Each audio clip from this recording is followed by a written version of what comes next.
Hai teman-teman, jangan lupa like dan subscribe ya. Bab 1.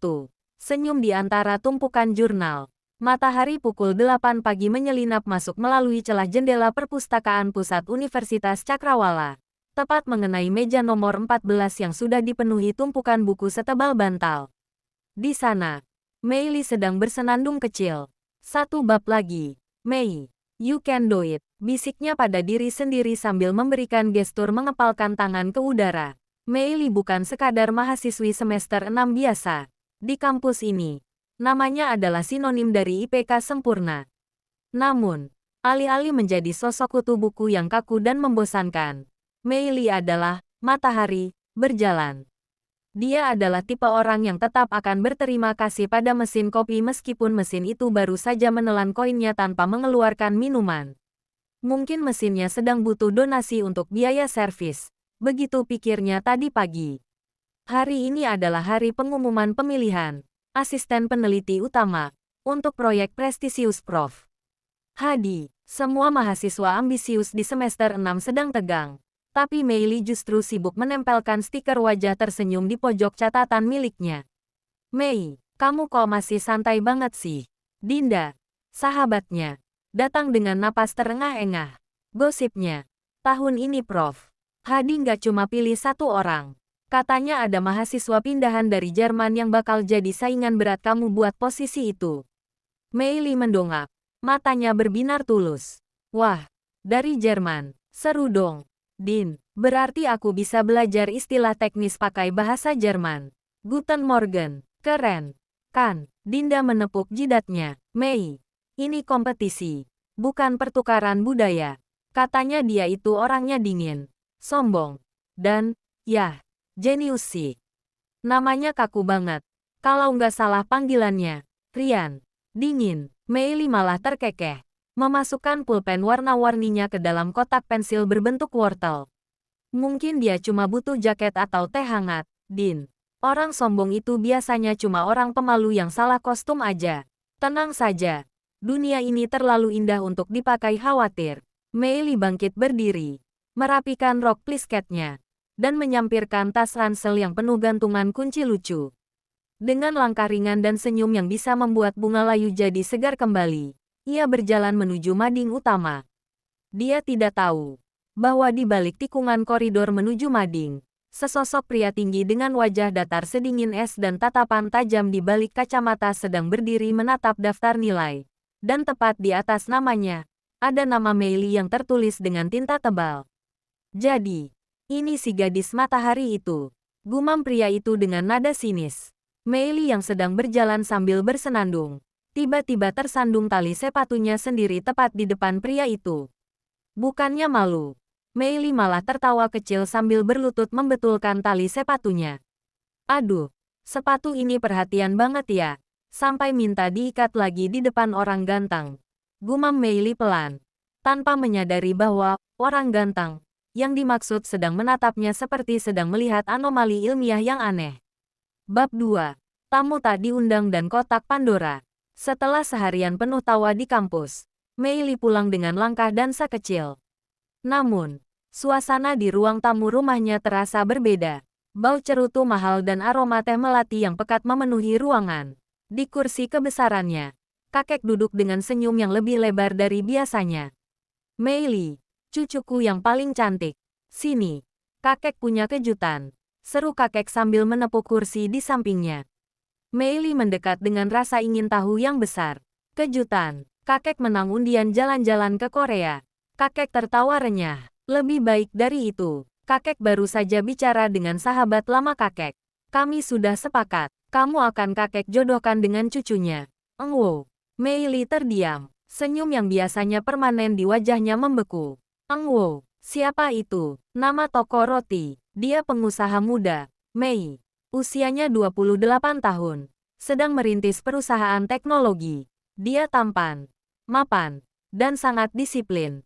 Cocok untuk menjagamu yang terlalu santai ini. Jelas kakek penuh semangat. 28 tahun. Mei Li memekik. Kepalanya mendadak pening menghitung selisih usia mereka. Kek, dia itu 8 tahun lebih tua dariku. Dia sudah memikirkan pajak dan investasi. Sementara aku masih memikirkan cara membedakan jenis-jenis jamur di lab biologi. Aku tidak mau. Kek, aku masih mau kuliah. Mau jadi ilmuwan. Kakek berdiri. Raut wajahnya berubah menjadi keras. Sebuah perintah yang tak bisa dibantah. Mei Li, kakek tidak meminta pendapatmu. Ini soal janji antar sahabat. Apapun yang terjadi, kalian harus menikah setelah semester ini selesai. Titik. Tanpa menunggu jawaban, kakek berjalan keluar rumah dengan tongkatnya, meninggalkan keheningan yang menyesakkan. Mei Li tidak berdebat lagi. Ia lari ke kamarnya, membanting pintu pelan karena ia bahkan terlalu baik untuk membanting pintu dengan keras dan langsung mengunci diri. Ia merebahkan tubuhnya di kasur yang penuh boneka. Ia menatap langit-langit kamarnya yang ditempeli bintang-bintang glow in the dark. Untuk pertama kalinya, pikiran positif Mei Li sedang mengalami error. Oke, Mei, berpikir positif. Gumamnya dengan suara serak. Mungkin Eng Wo ini orangnya sangat baik. Mungkin dia suka membantu nenek-nenek menyeberang jalan. Atau mungkin, Mei Li menghela napas panjang. Ia membenamkan wajahnya ke bantal. Nggak bisa, ini nggak positif sama sekali. Ini bencana. Malam itu, di kamarnya yang biasanya penuh musik ceria, hanya terdengar suara jam dinding. Mei Li bertekad, besok ia harus mencari cara untuk menggagalkan rencana ini, tanpa harus membuat kakek terkena serangan jantung. Bab 3. Es batu vs. Sinar matahari. Kafe, sentuhan sore, yang biasanya terasa nyaman. Sore ini mendadak terasa seperti ruang sidang bagi Mei Li. Di depannya, duduk seorang pria dengan kemeja hitam yang kancingnya tertutup rapat hingga ke leher. Itulah Eng Wo. Eng Wo tidak hanya tampan dalam artian fisik, dia punya garis rahang yang tegas dan mata yang sangat tajam. Seolah-olah dia bisa menghitung kerugian perusahaan hanya dengan sekali lirik. Sejak mereka duduk, Eng Wo tidak menyentuh kopinya sama sekali. Ia hanya bersedekap, menatap Mei Li dengan tatapan sinis yang seolah berkata, "Kenapa aku harus membuang waktuku dengan bocah kuliah ini?" Kakek Mei Li dan kakek Eng Wo justru tampak sangat bahagia. Mereka tertawa-tawa sambil mengenang masa lalu. Seolah-olah tidak ada dua orang muda di depan mereka yang sedang menghadapi kiamat kecil. Lihat mereka. Cocok sekali kan? Bisik kakek Eng Wo sambil menyenggol lengan kakek Mei Li. Yang satu serius. Yang satu ceria. Sempurna. Eng Wo mendengus pelan. Cukup keras untuk didengar Mei Li. Ia kemudian menatap Mei Li langsung ke matanya. Mencoba mengintimidasi gadis itu agar merasa tidak nyaman. Namun, Eng Wo sepertinya salah lawan. Mei Li, alih-alih gemetar atau membalas tatapan sinis itu dengan kemarahan, justru sedang sibuk mengamati hiasan latte art di cangkirnya yang berbentuk beruang kecil. Ia menyimak pembicaraan kedua kakek itu dengan patuh. Sesekali mengangguk sopan, tanpa sedikit pun terlihat terganggu oleh hawa dingin yang dipancarkan Eng Wo. Jadi, Eng Wo, kakek Mei Li membuka suara. Bagaimana menurutmu tentang cucuku? Dia mahasiswi terpintar di kampusnya. Loh, Eng Wo memperbaiki posisi duduknya. Suaranya terdengar berat dan dingin.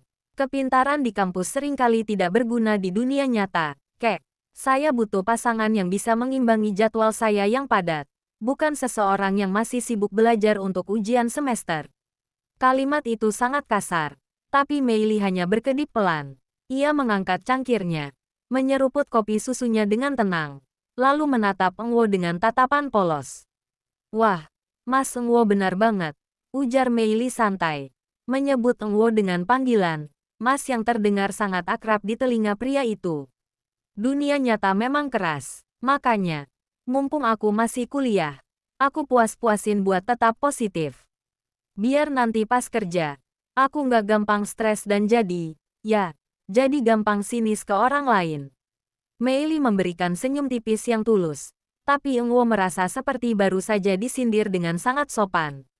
Kamu, Eng Wo menyipitkan mata, raut mukanya semakin kaku. Oh, kopinya diminum dong, Mas. Potong Mei Li sambil menunjuk cangkir Eng Wo yang masih penuh. Kelihatannya biji kopinya pilihan. Sayang kalau dibiarin dingin. Sama kayak hati manusia. Kalau kelamaan dingin nanti beku. Loh. Kedua kakek itu tertawa terbahak-bahak mendengar ucapan Mei Li. Sementara Eng Wo merasa tensi darahnya naik seketika. Dia belum pernah bertemu orang seperti Mei Li, gadis yang tidak bisa ditembus oleh tatapan mautnya. Bab 4. Rahasia di balik meja kantin. Kantin universitas sedang sangat bising sore itu. Tapi bagi Mei Li, dunia seakan mendadak senyap saat ia melihat dua sosok pria yang sangat familiar duduk di meja pojok. Mei Li nyaris menjatuhkan kotak susunya. Di sana, si manusia es, Eng Wo sedang duduk berhadapan dengan Rian, saingan beratnya di kelas. Dengan gerakan cepat sekelas agen rahasia, Mei Li langsung berjongkok dan bersembunyi di balik pilar besar, mengintip dengan satu mata. Kenapa kamu kelihatan kusut sekali? Suara berat Eng Wo terdengar sampai ke tempat persembunyian Mei Li. Rian mengacak rambutnya frustrasi, membolak-balik lembar jurnal di meja. Ada satu cewek di kelasku, Kak. Namanya Mei Li. Dia benar-benar tembok besar yang susah aku robohkan. Nilai ujiannya selalu lebih tinggi 2 poin dariku. Dia itu aneh, selalu senyum-senyum sendiri. Tapi otaknya seperti superkomputer. Mei Li yang mendengar itu dari balik pilar, tanpa sadar tersenyum bangga. Hehe. Jadi Rian merasa terintimidasi oleh senyumku ya. Batinnya, Eng Wo mendengus sinis. Tidak menyadari bahwa gadis yang dibicarakan adiknya adalah orang yang sama yang kemarin menyuruhnya. Jangan jadi es batu di kafe. Mungkin kamu kurang fokus karena terlalu banyak main. Hanya seorang gadis kampus, kan? Berapa sulit sih mengalahkan orang yang kerjanya cuma senyum-senyum. Kakak nggak tahu saja, bantah Rian menggebu-gebu. Dia itu tipe yang bikin orang darah tinggi karena terlalu positif. Aku ingin sekali melihat wajah kalahnya sekali saja. Aku harus mengalahkannya di proyek Prof. Hadi nanti. Eng Wo hanya mengangguk-angguk santai sambil menyesap kopi hitamnya. Lakukan saja. Jangan memalukan nama keluarga hanya karena kalah dari gadis manja. Mei Li yang mendengar kata gadis manja, langsung membulatkan matanya. Enak saja, pikirnya kesal. Ia ingin sekali melompat keluar dan mendebat Eng Wo. Tapi ia sadar risikonya terlalu besar. Jika mereka tahu siapa dia sebenarnya, hidupnya di kampus akan berubah jadi drama Korea seumur hidup. Sambil masih berjongkok, Mei Li mencoba merayap pergi perlahan-lahan. Namun, tas ranselnya yang penuh gantungan kunci lucu itu tersangkut di ujung meja kantin. Klining, klining, bunyi lonceng kecil dari tasnya memecah suasana. Rian dan Eng Wo serempak menoleh ke arah pilar. Siapa di sana? Tanya Rian curiga. Ia mulai berdiri untuk mengecek.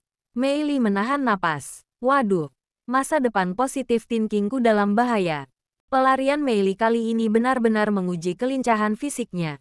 Dengan jurus merayap perlahan, yang lebih mirip kura-kura ninja, ia berhasil menjauh dari jangkauan pandangan Rian. Begitu merasa aman di area taman belakang kampus yang sepi, Mei Li mengembuskan napas lega yang panjang. Hampir saja, dunia ini benar-benar sempit ya. Lebih sempit dari ukuran sepatu yang salah beli. Gumamnya sambil mengeluarkan kotak bekal berisi nasi goreng dengan hiasan wajah tersenyum dari potongan nori. Mei Li duduk di kursi taman di bawah pohon Kamboja yang rindang. Ia mulai makan dengan lahap, sesekali bersenandung pelan, menikmati angin sore yang menerpa wajahnya. Baginya, satu suapan nasi goreng adalah solusi terbaik untuk melupakan stres perjodohan dan persaingan kampus. Sementara itu, di lantai atas gedung parkir yang menghadap langsung ke taman, Eng Wo berdiri diam di samping mobil sedan hitamnya. Ia baru saja akan masuk ke mobil setelah berpisah dengan Rian, namun langkahnya terhenti. Matanya yang tajam menangkap sosok gadis yang sangat ia kenali. Gadis yang kemarin sore membuatnya kesal setengah mati di kafe. Eng Wo tidak menghampirinya, ia hanya menyandarkan punggung pada pintu mobilnya, bersedekap, dan memperhatikan Mei Li dari kejauhan. Dari tempatnya berdiri, ia bisa melihat Mei Li yang tampak sangat asyik dengan dunianya sendiri. Gadis itu terlihat tertawa kecil saat seekor burung gereja mendekat ke arah bekalnya. Lalu dengan murah hati Mei Li membagikan secuil nasinya pada burung itu. Benar-benar aneh, batin Eng Wo. Ada kilatan rasa penasaran yang tipis di matanya. Di dunia Eng Wo yang penuh dengan angka, persaingan bisnis yang kejam, dan orang-orang yang selalu memakai topeng, melihat Mei Li yang begitu tulus, bahkan saat sendirian, terasa seperti melihat spesies langka. Eng Wo teringat kata-kata adiknya tadi. Dia itu tembok besar yang susah aku robohkan. Jadi, gadis yang bikin Rian frustrasi setiap hari adalah tunanganku sendiri.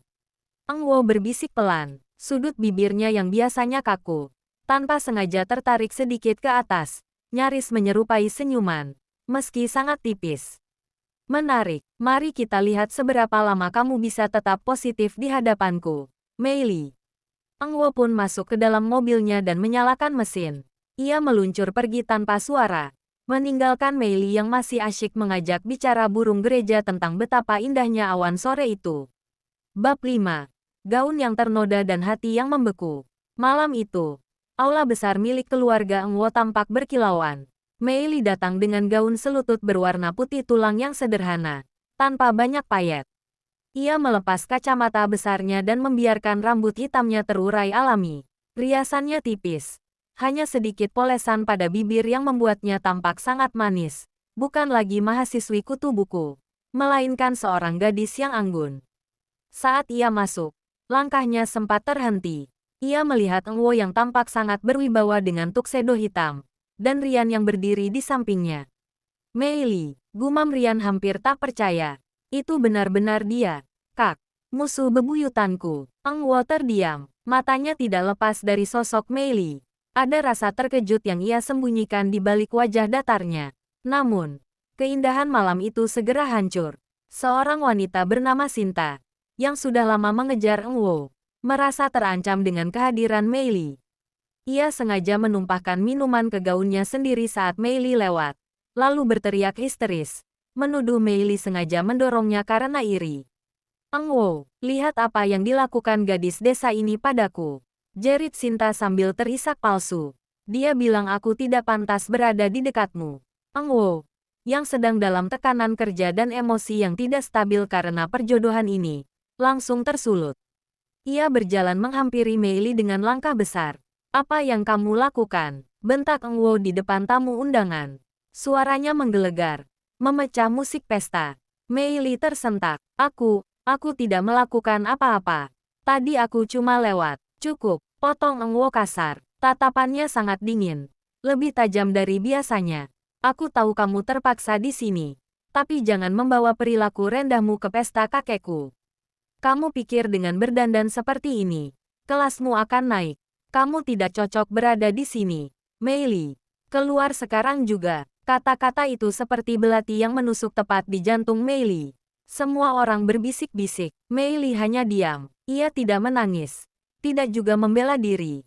Ia hanya menatap Eng Wo dengan mata yang biasanya ceria, namun kini tampak redup dan kosong. Kepercayaan dirinya yang selalu positif seolah runtuh dalam sekejap karena orang yang seharusnya menjadi calon suaminya justru yang mempermalukannya. Tanpa sepatah kata pun, Mei Li berbalik dan berjalan keluar dengan kepala tegak, meskipun hatinya hancur. Rian, yang memperhatikan dari sudut ruangan, merasa ada yang aneh. Ia mengenal Mei Li di kampus sebagai orang yang jujur, bahkan terlalu jujur. Kak, Rian mendekati Eng Wo yang masih mengatur napas karena marah. Kamu keterlaluan, aku sering bersaing dengan dia, dan aku tahu dia bukan tipe orang yang suka main kotor seperti itu. Aku harus cari tahu apa yang sebenarnya terjadi. Ada yang gak beres dengan Sinta. Rian segera berlari menuju ruang CCTV, sementara Eng Wo berdiri mematung di tengah aula. Tiba-tiba merasa ada kekosongan yang aneh setelah melihat punggung Mei Li menghilang di kegelapan malam. Malam itu berubah menjadi badai bagi Sinta. Di ruang monitor, Rian membanting pintu dan menunjuk layar CCTV yang memperlihatkan dengan jelas bahwa Sinta sengaja menyenggolkan dirinya sendiri ke arah Mei Li. Puas kamu, Sinta, bentak Rian dengan nada yang sangat rendah namun mengancam. Kamu baru saja mempermalukan orang paling jujur yang pernah aku kenal demi ego murahanmu. Sinta gemetar. Ia mencoba mencari perlindungan dengan berlari ke arah Eng Wo yang baru saja masuk ke ruangan itu.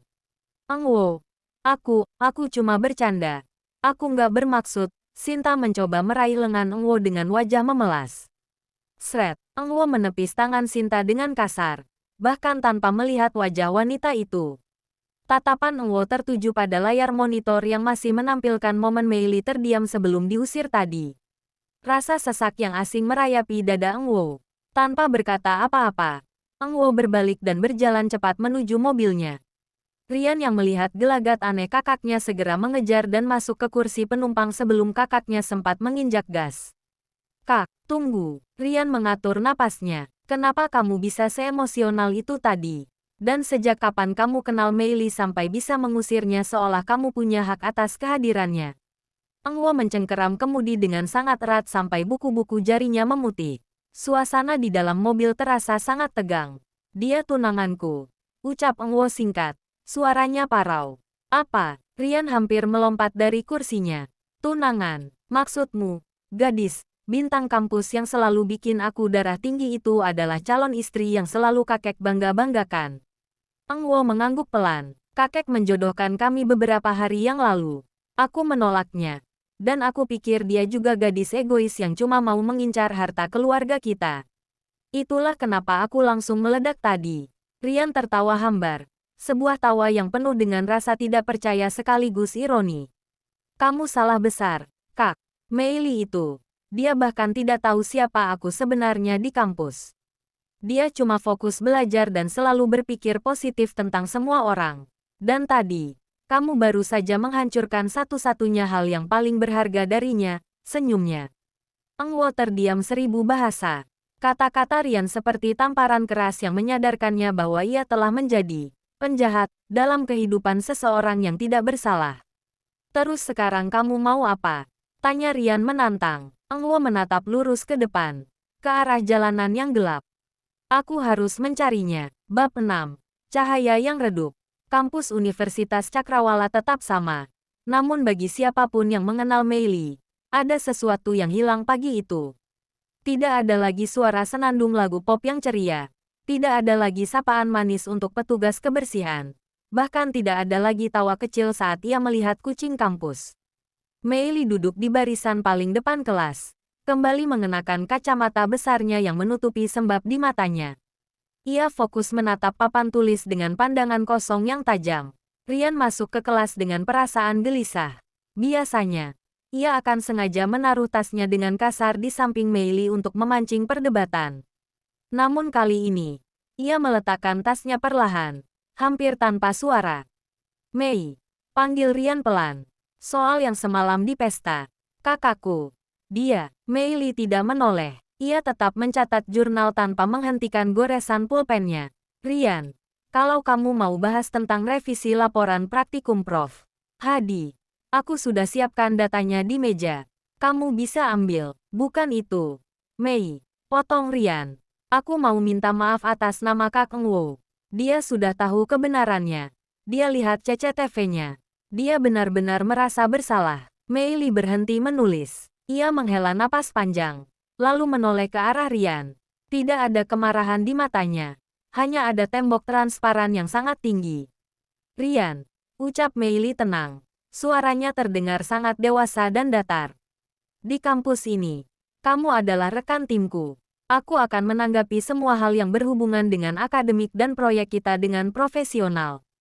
Kita tetap tim. Ia menjeda sejenak, menatap lurus ke mata Rian. Tapi untuk urusan di luar itu, urusan keluarga, urusan pesta, atau urusan kakakmu, aku tidak mau tahu.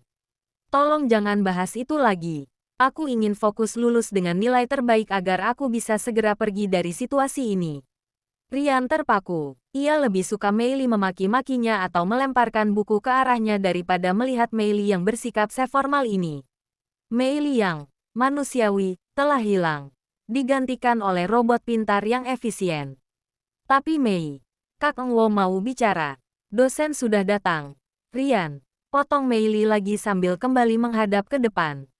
Buka bukumu. Dari kejauhan, di balik jendela koridor kelas, Eng Wo berdiri diam. Ia datang ke kampus dengan harapan bisa menjelaskan semuanya. Namun melihat Mei Li yang bahkan tidak sudi menyebut namanya dari dalam kelas tadi, Eng Wo sadar, menghancurkan hati seseorang yang selalu berpikir positif jauh lebih fatal daripada menghancurkan hati orang yang sudah biasa tersakiti. Bab 7. Kemenangan Matahari. Suasana di kantor pusat perusahaan Eng Wo mendadak mencekam saat kakek Mei Li masuk tanpa janji temu. Dengan langkah mantap dan wajah yang biasanya teduh namun kini penuh wibawa, Beliau berdiri di depan meja kerja Eng Wo yang luas. Cucuku bukan untuk dihina. Eng Wo, ucap kakek Mei Li dengan suara rendah namun menggetarkan ruangan. Aku menjodohkan kalian karena aku pikir kamu adalah pria yang bisa melindunginya. Tapi ternyata, harga dirimu lebih besar daripada logikamu. Kalian belum resmi bertunangan. Dan kamu sudah menunjukkan sisi kasar itu. Eng Wo berdiri. Kepalanya menunduk dalam. Sebuah pemandangan langka bagi karyawannya. Saya benar-benar minta maaf, Kek. Saya salah paham. Saya akan melakukan apapun untuk memperbaikinya. Tidak perlu. Potong kakek tegas. Keputusanku sudah bulat. Perjodohan ini dibatalkan secara sepihak. Aku tidak ingin Mei Li kehilangan senyumnya hanya karena pria yang tidak bisa menghargainya. Eng Wo terdiam. Hatinya terasa mencelos. Saya menyerahkan semua keputusan kepada kakek. Saya sadar saya tidak pantas memohon saat ini. Sementara itu, di kantin kampus yang ramai, ponsel di atas meja Mei Li bergetar. Sebuah pesan singkat dari kakeknya terbaca jelas. Mei, maafkan kakek, perjodohanmu dengan Eng Wo sudah kakek batalkan hari ini. Kamu bebas memilih masa depanmu sendiri. Mei Li tertegun selama 3 detik. Detik berikutnya, ia melompat dari kursinya hingga hampir menjatuhkan es tehnya. Yeeeeeeesssss. Akhirnya, teriak Mei Li spontan. Ia melakukan tarian kemenangan kecil di tempatnya. Tidak mempedulikan pandangan orang-orang. Senyum lebar yang hilang selama beberapa hari itu kembali meledak. Matanya berbinar-binar. Dan aura, matahari, yang hangat kembali menyelimuti dirinya. Ia bahkan spontan memeluk Dinda yang baru saja datang membawa bakso. Rian, yang baru saja masuk ke kantin, terpaku melihat pemandangan itu. Ia merasa seperti melihat pelangi setelah badai besar. Dia kembali, gumam Rian. Ia berjalan mendekati Mei Li dengan kening berkerut. Hei, Mei Li, kamu kenapa? Tadi pagi wajahmu seperti mau makan orang. Sekarang kenapa malah seperti abis menang lotre? Mei Li menoleh ke arah Rian dan memberikan senyum paling cerah yang pernah dilihat Rian. Senyum yang membuat jantung Rian berdegup sedikit lebih cepat. Rian, tebak apa? Mei Li memegang kedua bahu Rian sambil mengguncangnya. Aku bebas. Aku resmi jadi jomblo yang merdeka. Nggak ada lagi manusia es yang bakal jadi tunanganku. Rian terdiam. Ia baru menyadari betapa bahagianya Mei Li saat terlepas dari kakaknya. Namun di sisi lain, ada perasaan aneh yang muncul. Rasa kasihan pada kakaknya yang baru saja kehilangan permata berharga. Dan rasa lega karena ia tidak perlu lagi merasa canggung pada Mei Li sebagai calon kakak ipar. Tapi Mei, ujar Rian hati-hati. Apa kamu benar-benar tidak sedih sedikit pun? Kakakku sebenarnya, nggak ada tapi, potong Mei Li sambil tertawa kecil. Ayo, hari ini aku traktir kamu makan karena kamu sudah mau jadi saksi kebahagiaanku. Dunianya jadi positif lagi. Rian. Mei Li menarik tangan Rian menuju stan makanan. Meninggalkan Eng Wo di kantornya yang mewah namun terasa sangat sunyi. Pernyataan Eng Wo terdengar sangat logis dan tegas. Khas seorang pengusaha yang selalu ingin terlihat memegang kendali. Namun, Rian yang sudah mengenalnya sejak kecil tahu ada nada yang tidak biasa di balik suara datar kakaknya itu. Berikut adalah kelanjutan ceritanya. Bab 8. Kebohongan yang terlalu rapi. Rian melempar tasnya ke sofa dan berjalan menuju meja kerja Eng Wo. Ia melihat kakaknya sedang menatap dokumen laporan keuangan. Tapi Rian sadar sejak 5 menit yang lalu, Eng Wo tidak membalik satu halaman pun. Kak, tadi di kampus Mei Li bahagia banget, ujar Rian sambil mengambil apel dari meja. Dia sampai traktir aku makan. Katanya, ini hari kemerdekaan nasional bagi dia. Senyumnya balik lagi. Kak, jauh lebih cerah dari biasanya. Eng Wo hanya terdiam sesaat. Matanya masih terpaku pada dokumen di depannya. Ia menghela napas panjang. Sebuah embusan napas yang terdengar lebih seperti rasa lelah yang disembunyikan. Bagus kalau begitu, jawab Eng Wo dingin. Lagi pula, dari awal aku memang tidak ingin menikah dengan gadis kuliahan seperti dia. Terlalu berisik, terlalu kekanak-kanakan, dan terlalu positif. Itu melelahkan bagi orang sepertiku. Eng Wo menutup dokumennya dengan suara berak yang agak keras, seolah ingin mengakhiri pembicaraan. Mungkin memang bukan jodohnya. Keputusan kakeknya itu hal yang bagus untuk kita berdua. Dia bisa fokus kuliah. Dan aku bisa fokus mengembangkan perusahaan tanpa gangguan drama perjodohan. Rian memperhatikan kakaknya dari samping. Mengunyah apelnya perlahan. Oh, jadi benar-benar nggak masalah nih. Padahal aku tadinya mau bilang kalau Mei Li kelihatan cantik banget pas lagi ketawa tadi. Eng Wo tidak menjawab. Ia justru bangkit berdiri dan berjalan menuju jendela besar yang menghadap lampu-lampu kota. Masalah kecil seperti ini tidak akan mempengaruhi hidupku. Rian, kamu kembali saja ke kamarmu. Rian mengangkat bahu, berbalik keluar dari ruangan. Namun, tepat sebelum menutup pintu, Rian bergumam kecil. Kalau memang nggak masalah, kenapa dari tadi dokumen yang kakak baca itu terbalik? Pintu tertutup. Eng Wo tersentak dan segera melihat ke mejanya. Benar saja. Map yang ia buka sejak tadi posisinya terbalik. Eng Wo memijat pangkal hidungnya. Ia mencoba membohongi Rian. Tapi ia tidak bisa membohongi dirinya sendiri bahwa ada rasa aneh yang mengganjal di dadanya. Rasa tidak nyaman itu muncul bukan karena ia mencintai Mei Li. Setidaknya belum. Tapi karena ia sadar bahwa dalam cerita Mei Li, dia adalah pemeran antagonis yang paling dibenci. Sementara di kejauhan, di kamarnya yang penuh stiker bintang, Mei Li sedang menulis di buku hariannya dengan semangat, "Hari ini duniaku kembali berwarna pelangi. Terima kasih, kakek. PS, jangan pernah ketemu manusia es itu lagi." Bab 9. Hukum Karma dan Proyek Bencana. Mei Li menatap papan pengumuman di laboratorium Prof. Hadi seolah-olah ia baru saja melihat pengumuman kiamat. Di sana, tertulis dengan tinta hitam yang sangat tegas. Proyek penelitian terpadu semester 6. Mahasiswa terpilih akan melaksanakan kerja praktik di PT ETECH Innovation, Mentor Industri, CEO Eng Wo. Nggak mungkin, gumam Mei Li. Kakinya terasa lemas. Pasti ada perusahaan lain di kota ini. Kenapa harus perusahaan si Kutub Utara itu? Dinda menyenggol bahu Mei Li dengan wajah prihatin sekaligus semangat. Mei, ini perusahaan teknologi terbaik. Kalau kita magang di sana, CV kita bakal berkilau. Tapi, masalahnya, itu kantor mantan calon tunanganmu ya? Mei Li tidak menjawab. Ia berjalan gontai menuju taman kampus, tempat favoritnya untuk menenangkan diri. Ia duduk di bangku kayu bawah pohon Kamboja. Namun kali ini ia tidak bersenandung. Ia hanya bengong, menatap lurus ke arah kolam ikan dengan pandangan kosong. Tarik napas. Mei, hembuskan, pikirkan hal positif. Batinnya mencoba memotivasi diri sendiri. Positifnya adalah, gedungnya pasti ber-AC. Positifnya lagi, kopinya mungkin enak. Tapi negatifnya, ada Eng Wo di sana. Rian kemudian datang dan duduk di sampingnya, memberikan sekaleng soda dingin ke pipi Mei Li. Mei, jangan bengong terus. Ikan di kolam sampai takut melihat mukamu yang serius begitu. Canda Rian. Mei Li menoleh lesu. Rian, kamu sengaja ya? Kamu yang merekomendasikan perusahaan kakakmu ke Prof. Hadi. Rian mengangkat tangan. Tanda menyerah. Sumpah. Mei, aku juga kaget. Kak Eng Wo itu paling malas berurusan dengan mahasiswa magang. Aku nggak tahu kenapa tiba-tiba dia setuju jadi penguji eksternal dan membuka pintu buat proyek kita.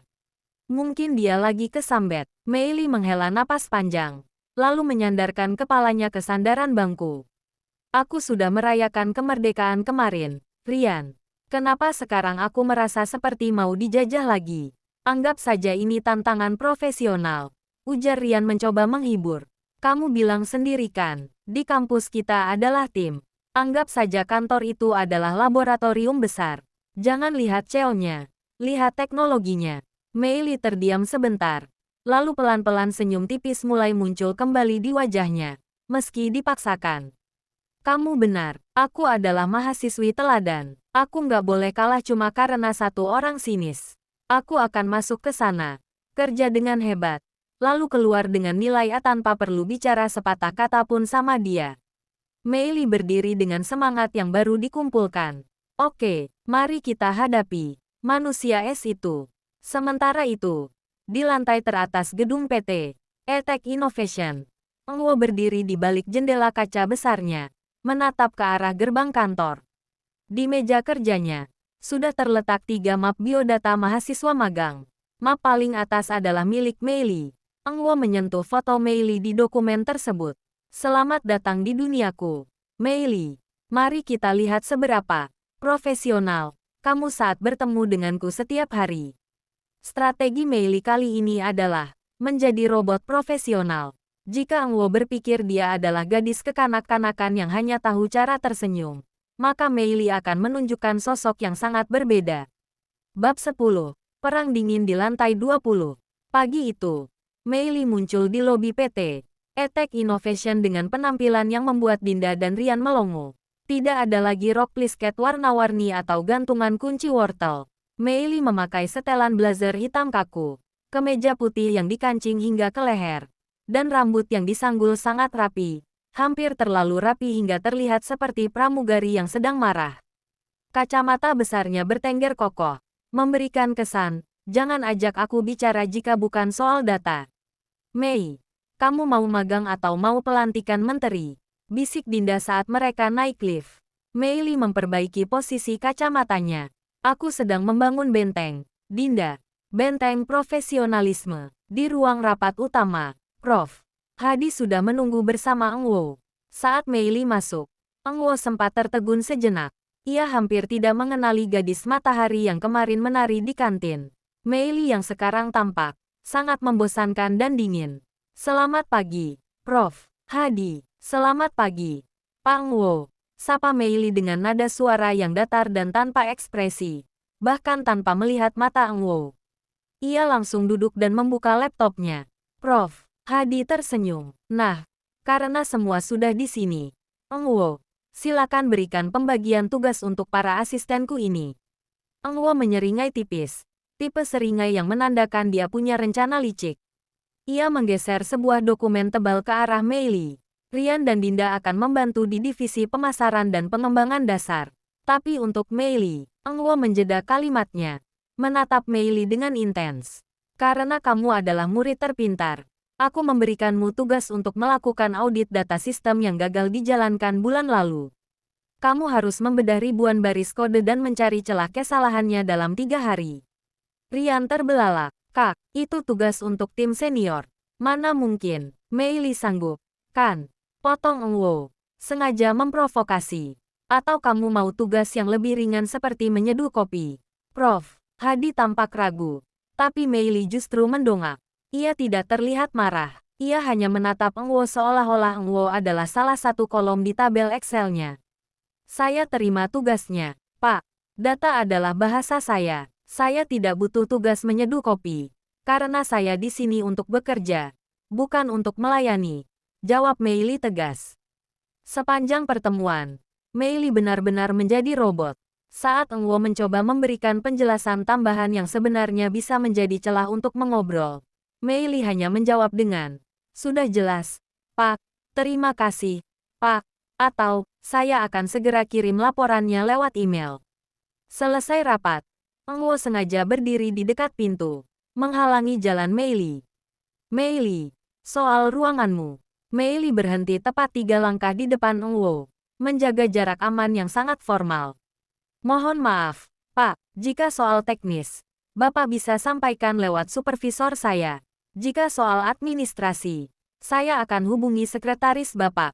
Permisi, saya harus segera mengerjakan tugas sulit yang Bapak berikan." Mei Li berjalan melewati Eng Wo begitu saja. Bau parfum jeruk nipisnya yang segar tertinggal, kontras dengan wajah kaku yang ia buat-buat. Eng Wo berdiri mematung di pintu. Ia berniat menguji kesabaran Mei Li, tapi justru ia sendiri yang merasa kesal karena diabaikan sepenuhnya. Mei Li tidak menghindar dengan takut, dia menghindar dengan kelas. Suasana kantor PT Attack Innovation di lantai 20 terasa begitu sunyi. Hanya menyisakan dengung halus dari mesin pendingin ruangan dan suara ketikan cepat dari jemari Mei Li. Cahaya lampu di kubikelnya menjadi satu-satunya sumber terang di ruangan luas yang sudah gelap itu. Mei Li melepas kacamata besarnya sejenak, memijat pangkal hidungnya yang terasa pegal. Ribuan baris kode di layar monitornya mulai terlihat seperti semut yang menari-nari. Namun, ia menggelengkan kepala dengan kuat. Sedikit lagi, Mei, pikirkan sisi positifnya. Kalau ini selesai malam ini, besok kamu punya waktu 20 menit lebih lama untuk sarapan bubur ayam. Bisiknya menyemangati diri sendiri. Tiba-tiba, pintu ruangan CEO terbuka. Bunyi langkah sepatu yang mantap memecah keheningan. Engwo keluar dengan jas yang sudah tersampir di lengannya dan lengan kemeja yang digulung hingga siku. Ia tampak lelah, namun matanya langsung tertuju pada satu-satunya lampu yang masih menyala. Ia berjalan menghampiri meja Mei Li, berdiri diam di sana selama beberapa detik, melihat tumpukan dokumen dan kaleng kopi kosong di samping laptop gadis itu. Sudah jam 10 malam, suara Engwo terdengar lebih rendah dan tidak sesinis biasanya di keheningan ini. Pulanglah, kantor bukan tempat untuk berkemah. Mei Li tersentak kaget, namun dengan cepat ia memasang kembali topeng profesionalnya. Ia memasang kacamata besarnya, merapikan duduknya, dan menatap layar monitor, menghindari kontak mata langsung. Terima kasih atas pengingatnya, Pak Engwo. Laporan ini sudah mencapai 85%. Saya akan menyelesaikannya tepat waktu sesuai instruksi Bapak, jawab Mei Li dengan nada datar yang sopan. Engwo menghela napas, merasa frustrasi karena Mei Li masih memperlakukannya seperti orang asing yang sangat jauh. Saya tidak bilang harus selesai sekarang. Ini tugas tim senior untuk 1 bulan, dan saya memberikannya padamu untuk 3 hari. Saya tidak mau ada mahasiswi pingsan di kantor saya karena kurang tidur. Pulang. Mei Li akhirnya menoleh. Ia memberikan senyum tipis, bukan senyum matahari yang ceria, melainkan senyum formal yang sangat aman. Saya masih punya energi yang cukup, Pak. Tapi kalau Bapak khawatir soal biaya listrik kantor karena saya lembur, saya mengerti. Mei Li mulai membereskan tasnya dengan tenang. Saya akan pulang sekarang. Mei Li berdiri, menyampirkan tas ranselnya yang terasa berat. Ia mematikan komputer dan merapikan mejanya hingga benar-benar bersih. Terima kasih atas perhatiannya mengenai jam pulang saya, Pak. Saya pamit dulu. Selamat malam, ucap Mei Li sambil membungkuk sopan. Sangat sopan hingga Engwo merasa ada jarak ribuan kilometer di antara mereka. Saat Mei Li berjalan menuju lift, Engwo tetap berdiri di samping kubikel kosong itu. Ia memperhatikan punggung Mei Li yang menjauh. Gadis itu tidak tampak marah atau kesal. Dia tampak benar-benar santai. Seolah keberadaan Engwo di sana tidak memberikan pengaruh apapun pada suasana hatinya. Engwo melihat ke arah meja Mei Li. Di sana, tertinggal sebuah post-it kuning kecil yang luput dari beres-beres tadi. Engwo mengambilnya. Di kertas itu ada tulisan tangan rapi. Tetap semangat. Pak Engwo cuma manusia biasa. Dia bukan naga. Naga saja bisa dijinakkan. Apalagi cuma bos galak. Semangat Mei Li. Wajah tersenyum. Engwo tertegun. Ia meremas kertas itu pelan, lalu memasukkannya ke dalam saku celananya dengan perasaan yang semakin tidak menentu. Malam itu, Engwo mengendarai mobilnya perlahan, menjaga jarak sekitar 3 mobil di belakang taksi yang ditumpangi Mei Li. Ia baru bisa bernapas lega setelah melihat Mei Li turun dan masuk ke pagar rumahnya dengan selamat. Ada rasa geli sekaligus sesal yang aneh. Seorang CEO sukses membuntuti mahasiswi magang karena merasa bersalah telah memberinya tugas neraka. Bab 11. Sarapan di trotoar dan tatapan sang CEO. Keesokan paginya, suasana kaku di lantai 20 seolah belum merambah ke area luar gedung. Sebelum jam masuk kantor dimulai, Mei Li, Rian, dan Dinda sudah berkumpul di pinggir trotoar, duduk di kursi plastik kecil milik penjual bubur ayam dan gorengan. Mei Li benar-benar telah menanggalkan sosok robot profesionalnya sejenak. Ia sedang asyik bertarung dengan tusukan sempol, tahu petis, dan bubur ayam yang penuh kerupuk. Mei, pelan-pelan, itu saus petisnya sudah sampai ke pipi, tegur Rian sambil tertawa. Namun ia tetap menyodorkan selembar tisu. Lapel banget, Lian, sahut Mei Li dengan mulut penuh. Bahkan ia salah menyebut nama Rian. Semalam otakku dipakai balapan sama kode-kode komputer. Butuh bensin banyak. Mei Li tertawa lepas. Matanya menyipit membentuk bulan sabit. Aura positifnya kembali meledak, membuat orang-orang yang lewat ikut tersenyum melihat keceriaannya. Dinda pun sibuk memotret Mei Li yang pipinya menggembung seperti hamster. Tepat saat itu, mobil sedan hitam milik Engwo berhenti di depan lobi. Sopir membukakan pintu. dan Eng Wo keluar dengan setelan jas abu-abu yang sangat tajam. Langkahnya terhenti sejenak saat melihat pemandangan di pinggir jalan itu. Eng Wo terpaku. Ia melihat Mei Li, gadis yang semalam sangat formal dan dingin, kini sedang tertawa terbahak-bahak dengan noda saus di sudut bibirnya. Duduk berhimpitan dengan Rian dan Dinda di trotoar yang berdebu. Rian yang menyadari kehadiran kakaknya hanya melambaikan tangan dengan santai. Sementara Dinda langsung tersedak gorengannya. Mei Li, ia hanya melirik sekilas. Lalu kembali fokus mengunyah tahu petisnya seolah-olah Eng Wo hanyalah bagian dari dekorasi jalanan. Eng Wo menatap mereka dalam diam. Tatapannya sulit diartikan. Antara heran, jengkel, dan ada sedikit rasa iri melihat betapa bebasnya mereka menikmati pagi. Di mata Eng Wo, mereka bertiga tampak seperti anak SD yang sedang piknik di tengah hari sekolah yang berat. Tanpa mengeluarkan sepatah kata pun, Eng Wo membetulkan letak jam tangannya dan berjalan masuk ke gedung dengan langkah angkuh. Waduh, naga, sudah masuk sarang, bisik Mei Li setelah Eng Wo menghilang di balik pintu kaca. Ia segera menghabiskan suapan terakhirnya dan berdiri. Ayo, saatnya berubah jadi robot lagi. Mei Li mengelap mulutnya dengan tisu, memakai kembali kacamata besarnya, dan merapikan blazernya yang sedikit kusut. Ia menarik napas dalam-dalam, bersiap mengubur keceriaannya selama 8 jam ke depan.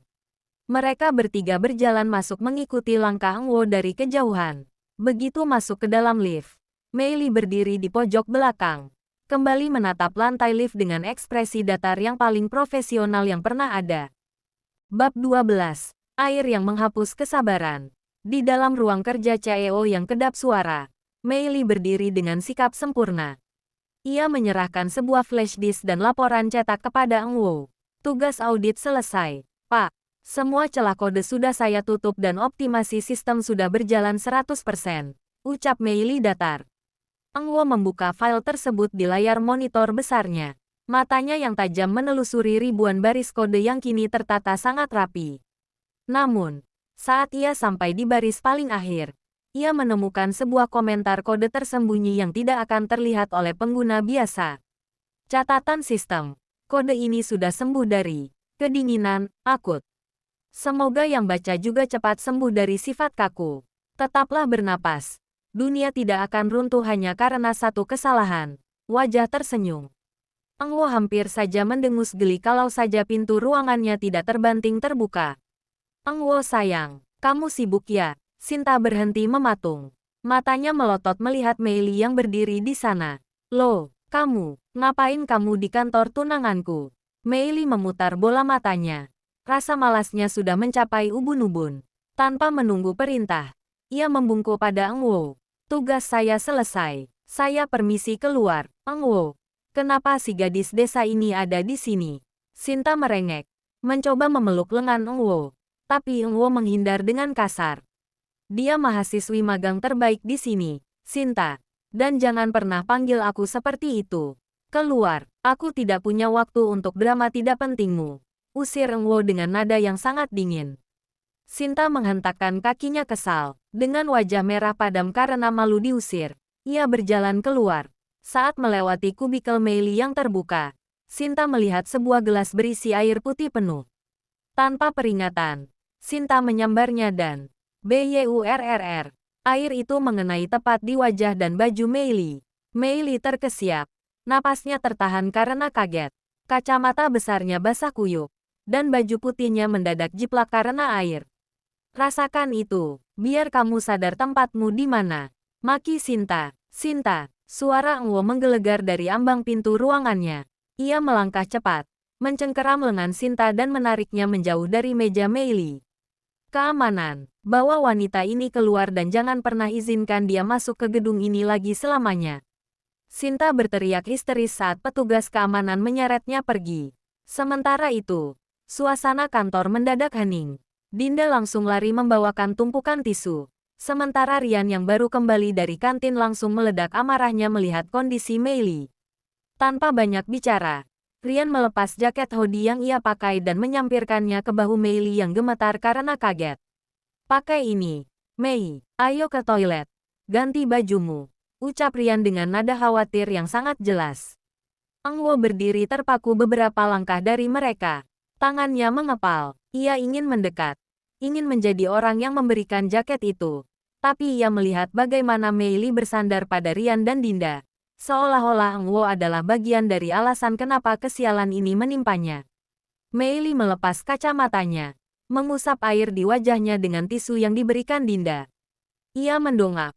Menatap Ang Wo sejenak. Tidak ada senyum. Tapi juga tidak ada air mata. Pikirkan positifnya. Mei, suara Mei Li terdengar serak dan bergetar. Setidaknya, airnya bukan air panas. Aku permisi ke toilet. Mei Li berjalan menjauh didampingi Dinda dan Rian.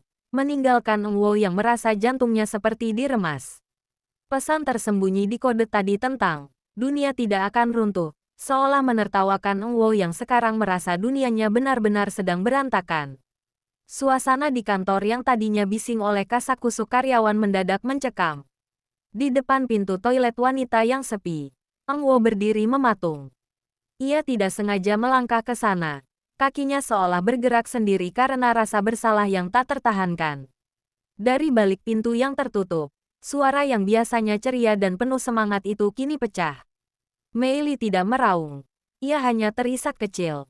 Suara tangis yang tertahan namun terdengar sangat menyakitkan. Kenapa sulit sekali? Aku hanya ingin kuliah dengan tenang. Gumam Mei Li di sela isakannya. Ng Wo mengangkat tangannya. Hendak mengetuk pintu. Namun jemarinya bergetar di udara. Ia sadar. Kehadirannya saat ini justru mungkin akan memperburuk keadaan. Sebelum ia sempat melakukan apapun. Sebuah tarikan kasar di bahunya memaksa Ng Wo berbalik. Ikut aku. Kak. Desis Rian dengan mata yang memerah karena marah. Bab 13. Luka di balik dinding kaca. Rian membanting pintu ruang kerja Ng Wo. Untuk pertama kalinya, ia tidak peduli pada hierarki kakak adik atau atasan bawahan. Puas kamu, Kak, tantang Rian. Kamu lihat sendiri, kan? Kamu bilang dia gadis manja, tapi dia bertahan dengan tugas gila yang kamu berikan tanpa mengeluh. Dan sekarang, karena masa lalumu dengan wanita gila itu, Mei Li yang harus menanggung malunya. Ng Wo berdiri di balik mejanya. Wajahnya kaku seperti batu, namun rahangnya mengeras. Aku sudah mengusir Sinta, dia tidak akan pernah kembali.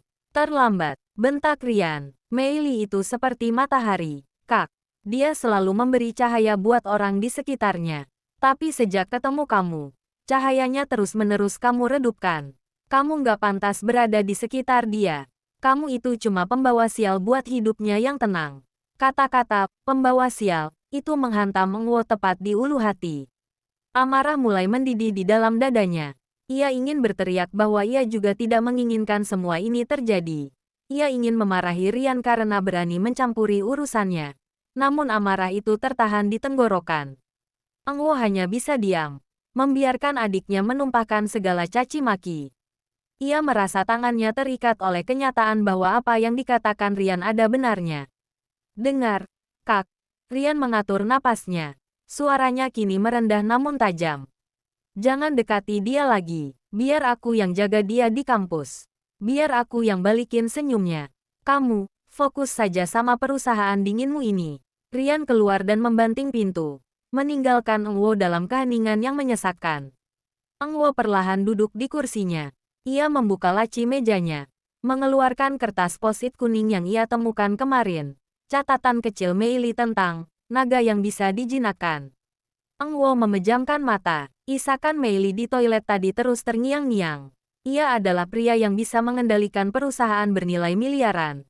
Tapi saat ini, ia merasa menjadi orang paling tidak berdaya di dunia karena telah mematahkan semangat seorang gadis yang hanya ingin berpikir positif.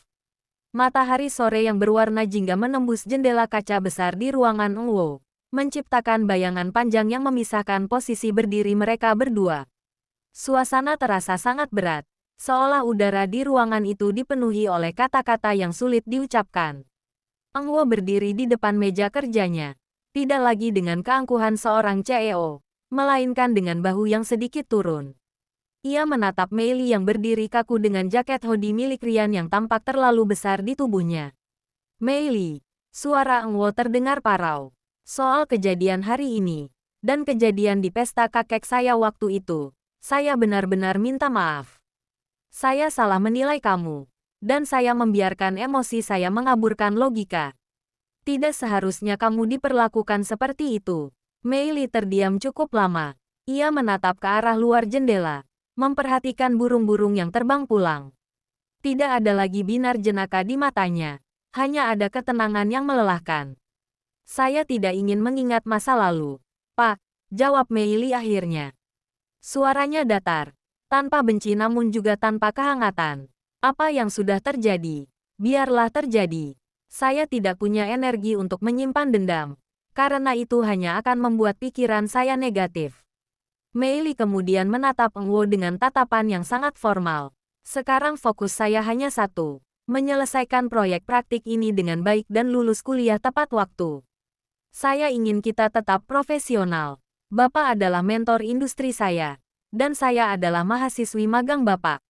Tidak lebih. Eng Wo merasakan sesak di dadanya saat mendengar kata, tidak lebih. Ia baru sadar bahwa dimaafkan bukan berarti semuanya kembali seperti semula. Mei Li telah membangun dinding kaca yang sangat tebal di antara mereka. Baik. Eng Wo mengangguk pelan, menghormati permintaan itu meskipun hatinya menolak. Jika itu maumu, saya akan menjaga jarak. Saya tidak akan mengganggumu di luar urusan pekerjaan. Tapi jika kamu butuh bantuan apapun terkait proyek ini, pintu saya selalu terbuka. Terima kasih, Pak. Kalau begitu, saya permisi.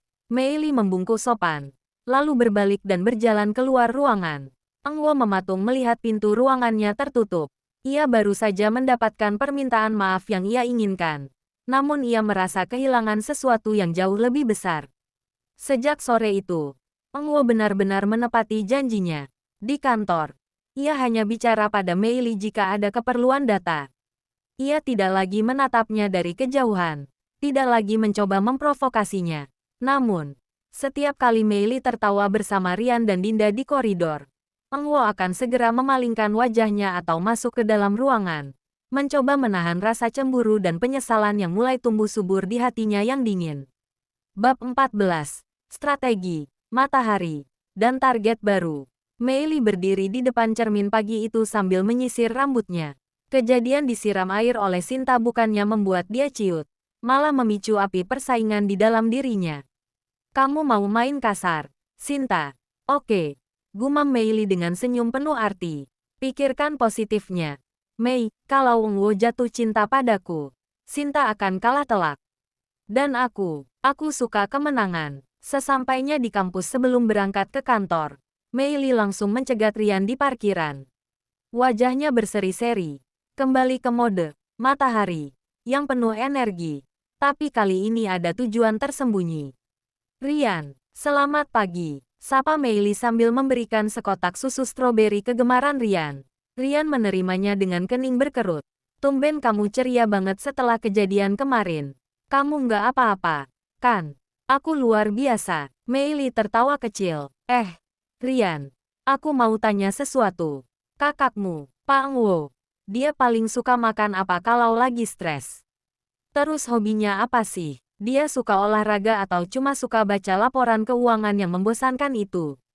Rian hampir tersedak susu stroberinya. Ia menatap Mei Li dengan tatapan tidak percaya.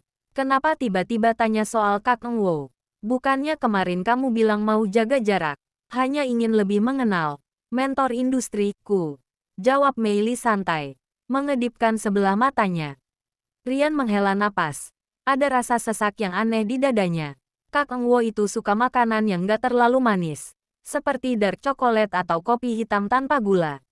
Hobinya, dia suka main catur dan kadang-kadang pergi ke lapangan tembak kalau lagi penat.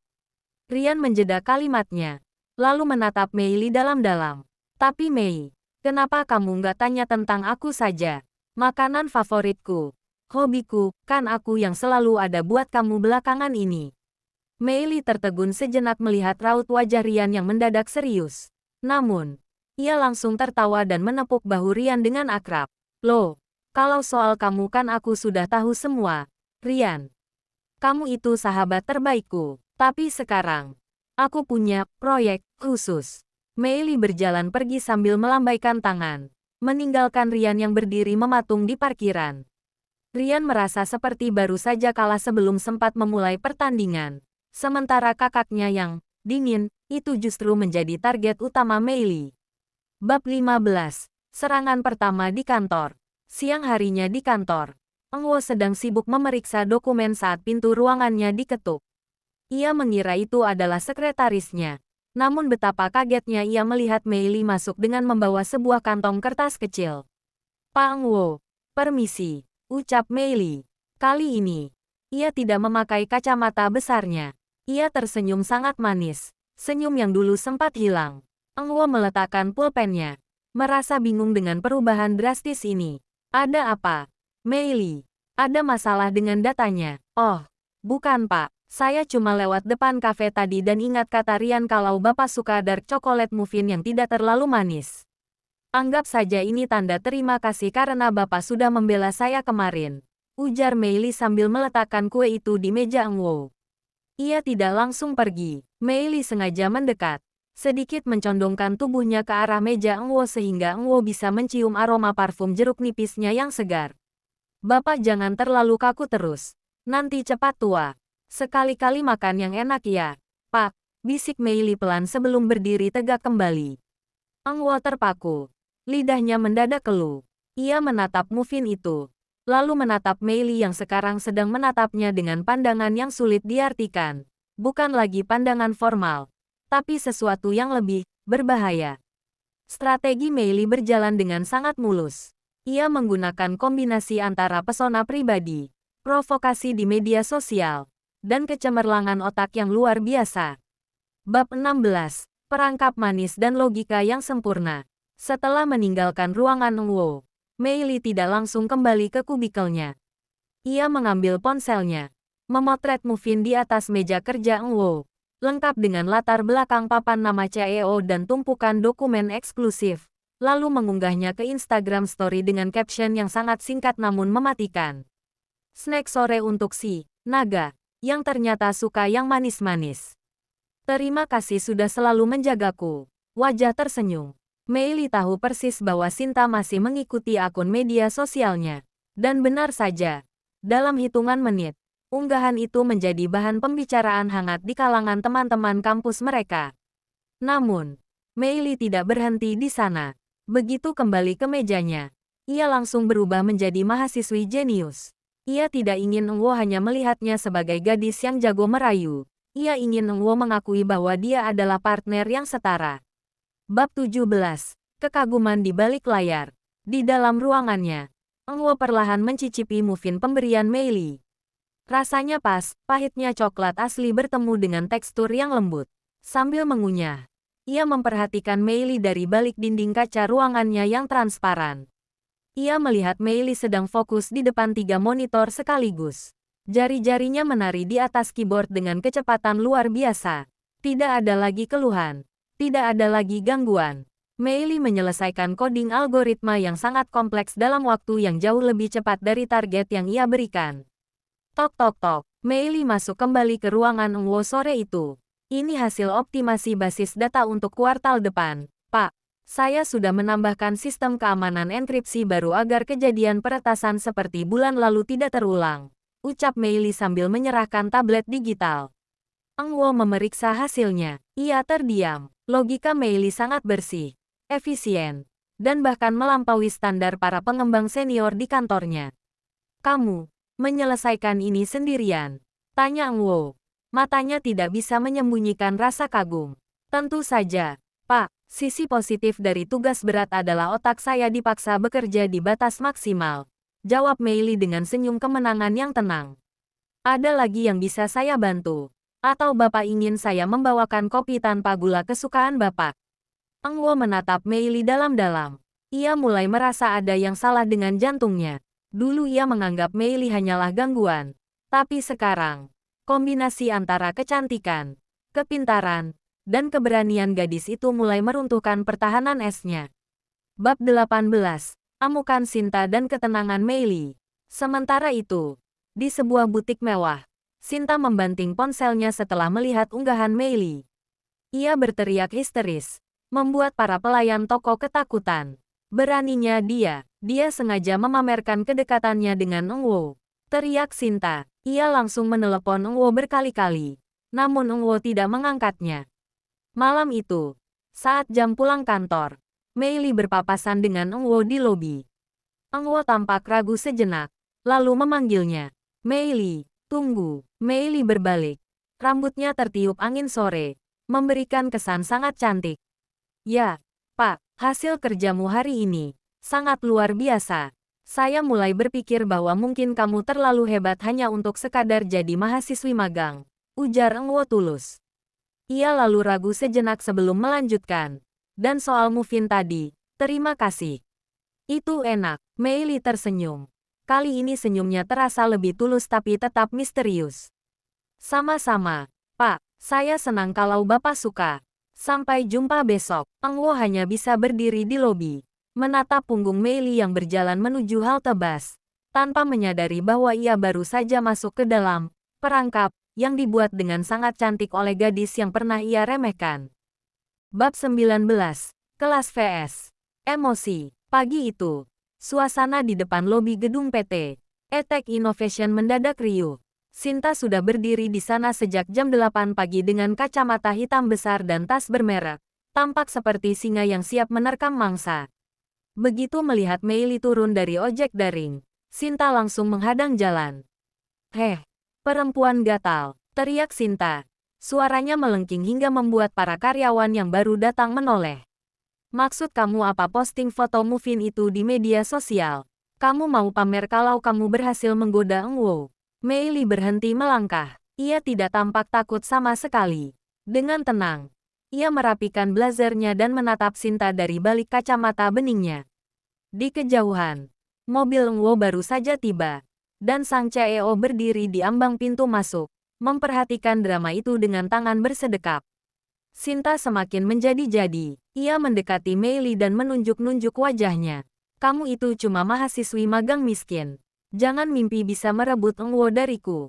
Mei Li menghela napas panjang, seolah sedang menghadapi anak kecil yang sedang tantrum. Ia melipat tangannya di dada, memberikan tatapan yang sangat dingin namun penuh martabat. "Mbak Sinta." Suara Mei Li terdengar tenang dan jernih, kontras dengan lengkingan Sinta. "Dunia ini sudah maju. Teknologi sudah canggih. Cobalah sesekali pakai otak. Jangan cuma pakai otot dan suara keras." Mei Li menjeda sejenak, memberikan senyum tipis yang meremehkan.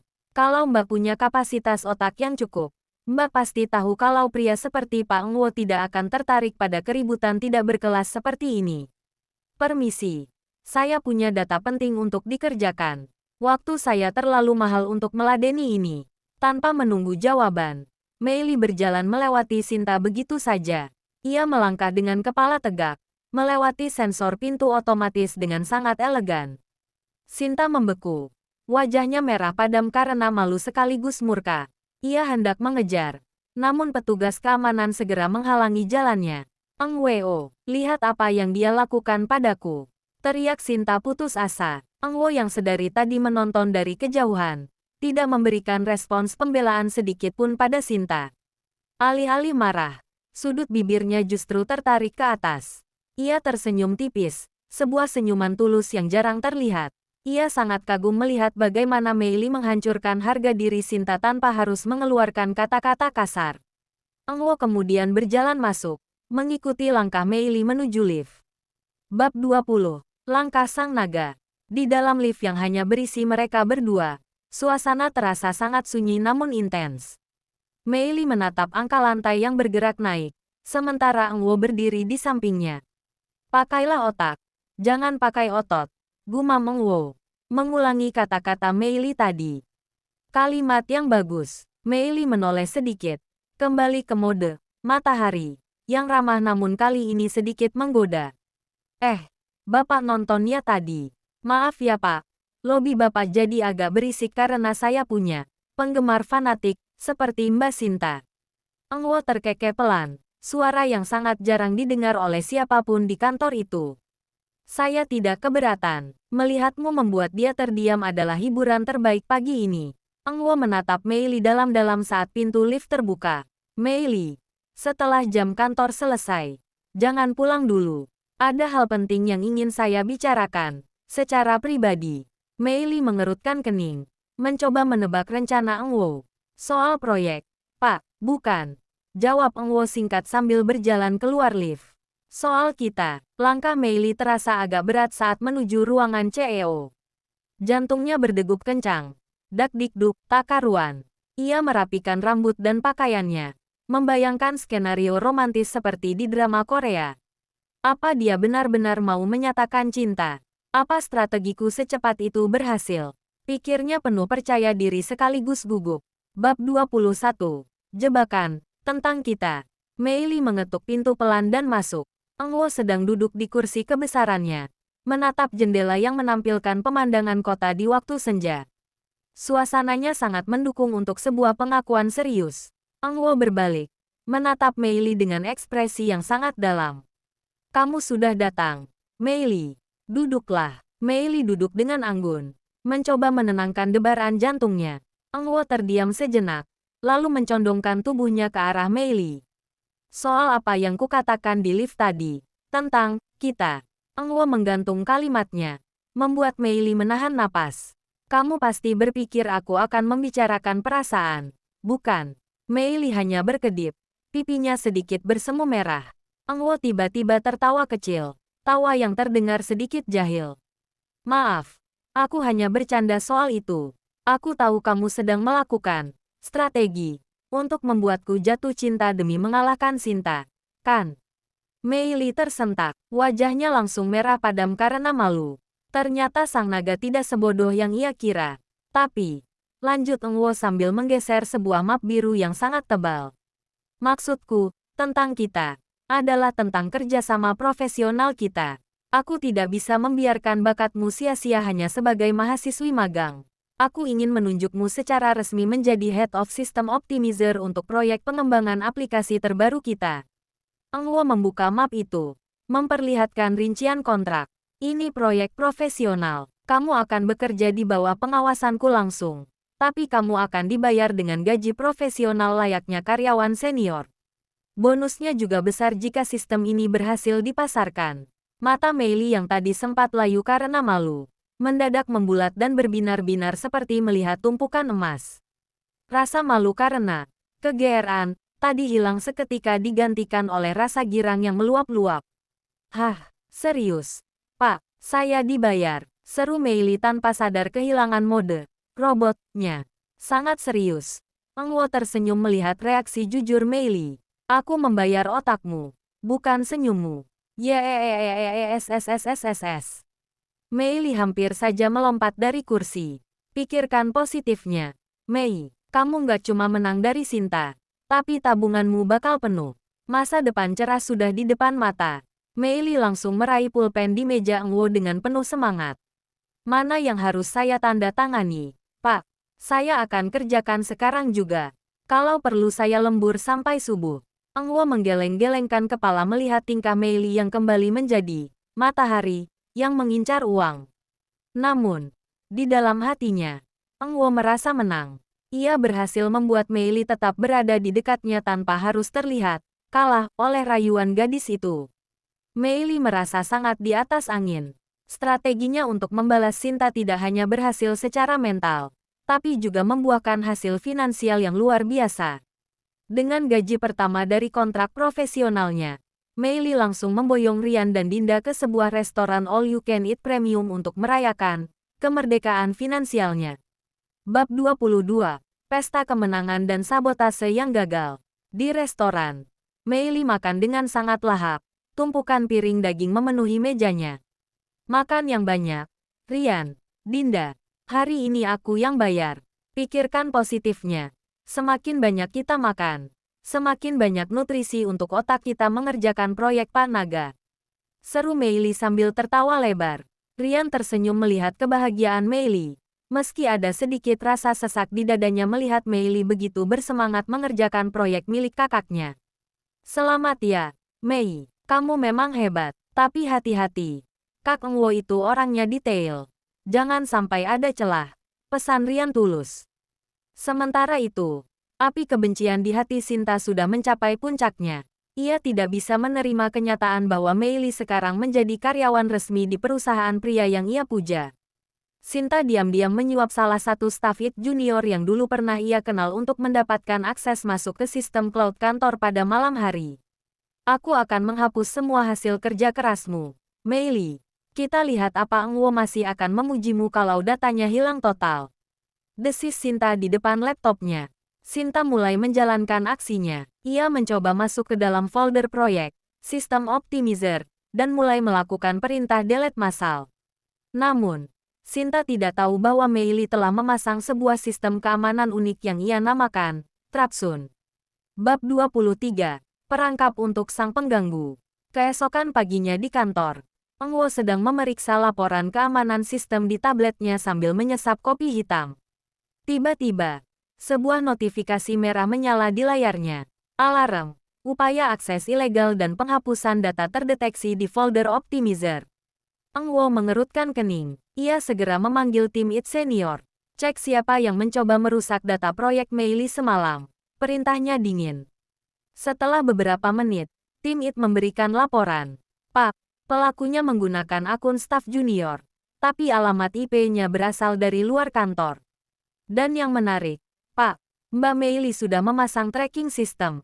Setiap ada upaya penghapusan, sistem itu otomatis menyalakan kamera perangkat si pelaku dan mengirimkan screenshot wajahnya ke email Bapak.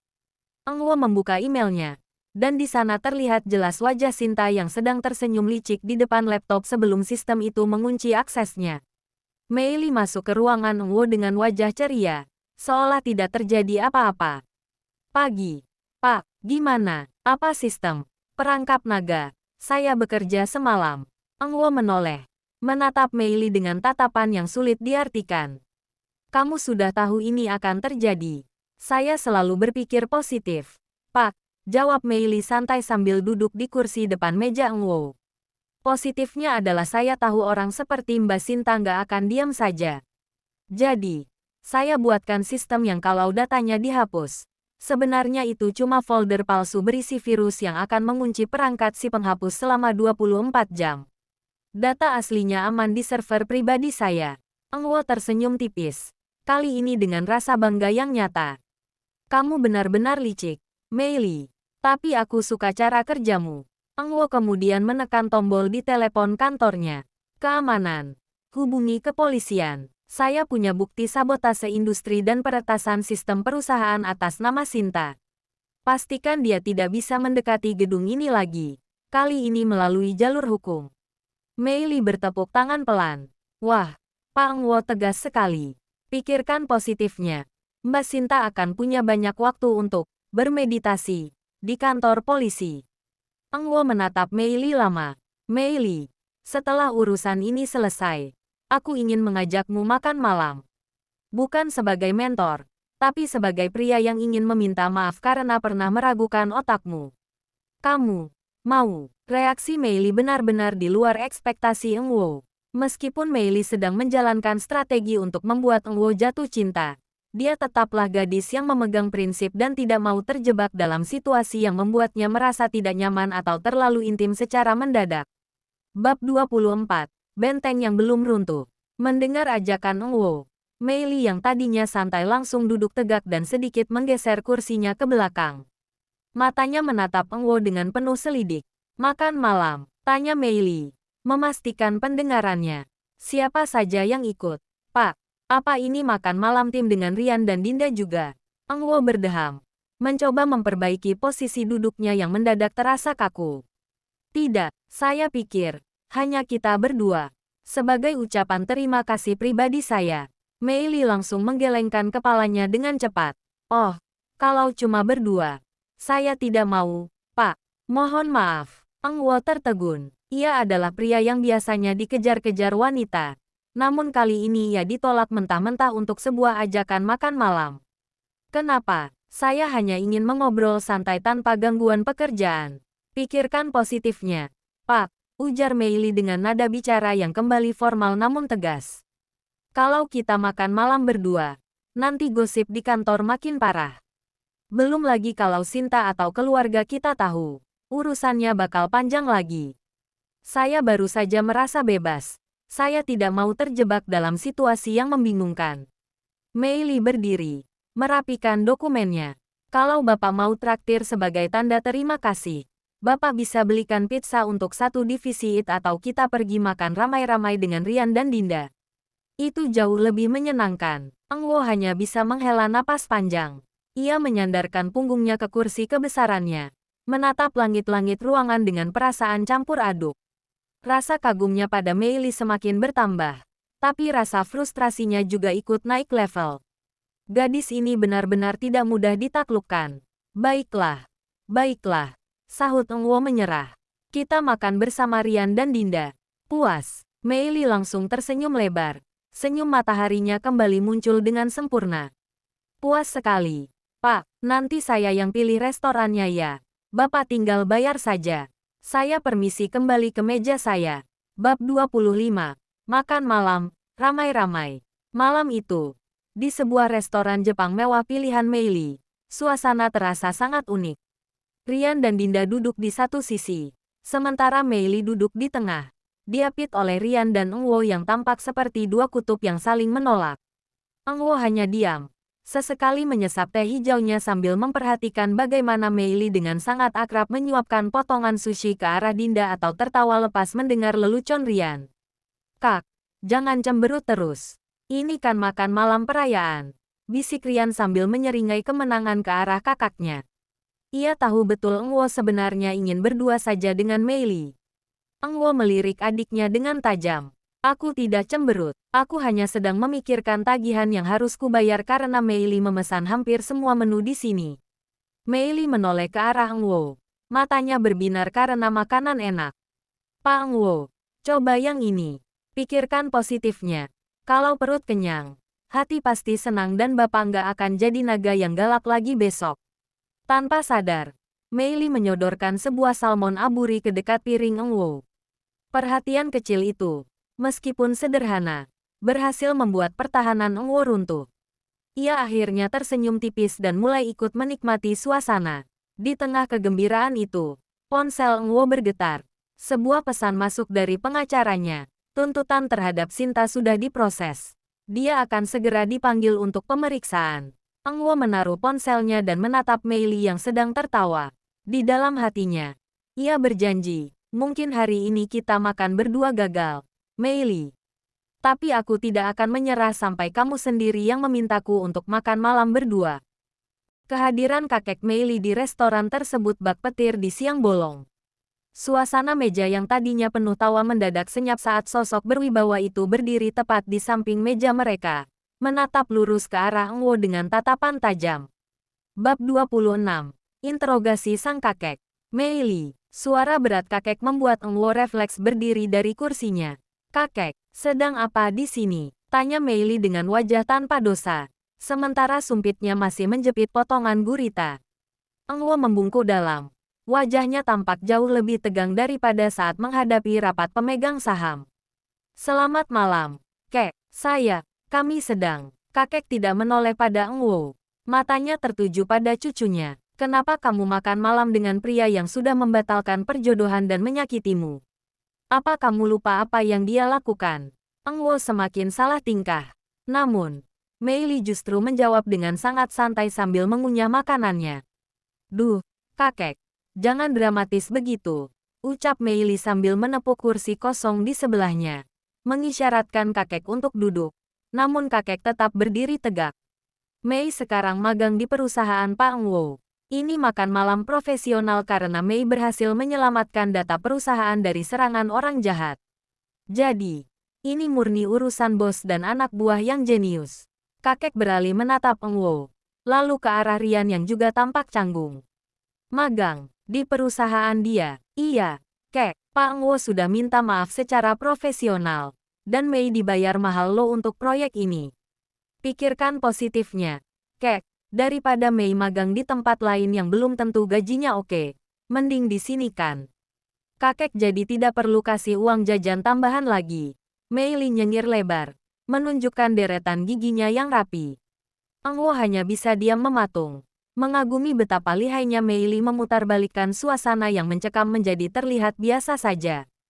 Kakek Mei Li mendengus keras. Beliau menatap Eng Wo dari ujung kepala sampai ujung kaki sekali lagi.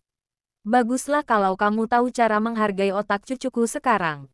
Tapi ingat, ini hanya urusan magang. Jangan macam-macam lagi. Tanpa menunggu jawaban, kakek berlenggang pergi meninggalkan restoran dengan langkah mantap. Meninggalkan Eng Wo yang baru saja bisa menghembuskan napas yang sedari tadi ia tahan. Bab 27. Naga yang terluka. Harga dirinya. Setelah kakek menghilang dari pandangan, Eng Wo duduk kembali dengan lemas. Ia melirik Mei Li yang kembali asyik makan. Hanya urusan bos dan anak buah. Gumam Eng Wo.